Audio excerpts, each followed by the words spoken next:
AutoCAD দিয়ে কিভাবে stair draw করতে হয় সেটা আজকে দেখাবো। অনেকেই কিন্তু স্টেয়ার ড্র করতে পারে না, তাদের জন্য এই ভিডিওটা করা। রেক্ট্যাঙ্গেল নেব, আর ই সি।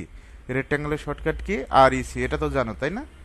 ওকে, ফার্স্ট পয়েন্ট ক্লিক করবা, দ্বিক উল্লেখ করবা। এদিকে 16 ফিট, কথা বলো, কত ফিট? 16 ফিট। কোমা দিব, আর একদিকে 8 ফিট। পারবা না? আমাদের পার্টিশন অল কত ইঞ্চি বলো তো? 5 ইঞ্চি। ও লেখে ইন্টার, 5 লেখে ইন্টার, পার্টিশন অলটা নিয়ে নিবা। এখন এটা আমরা এক্সপ্লোড করে দেবো, মানে ভেঙে ফেলবো। এক্স লেখে এন্টার। অফসেট কত ফিট? 4 ফিট। কত ফিট? এখান থেকে 4 ফিট। টেড রাইজার, টেড বলতে কোনটা, যেটা আমরা সমতলে পা রাখি, ওটা কত ইঞ্চি হয়? 10 ইঞ্চি হয়। তো আমরা এটা অফসেট নিব, ও লেখে ইন্টার, 10 লেখে ইন্টার।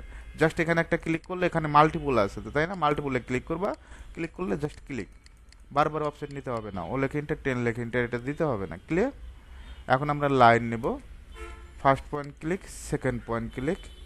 রেলিং স্পেস কত ইঞ্চি? 6 ইঞ্চি। উপরের দিকে 3, নিচের দিকে 3, 6 ইঞ্চি হয়ে গেল।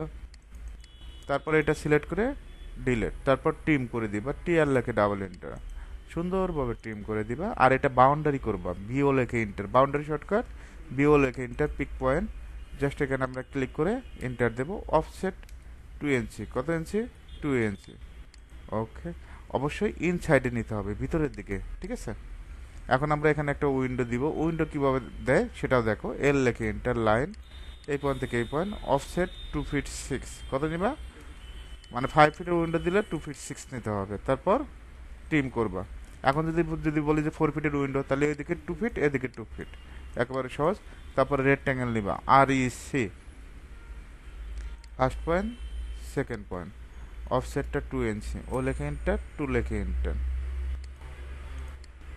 এভাবে চাইলে খুব সহজে যে কোনো স্টিয়ার ড্র করতে পারবা।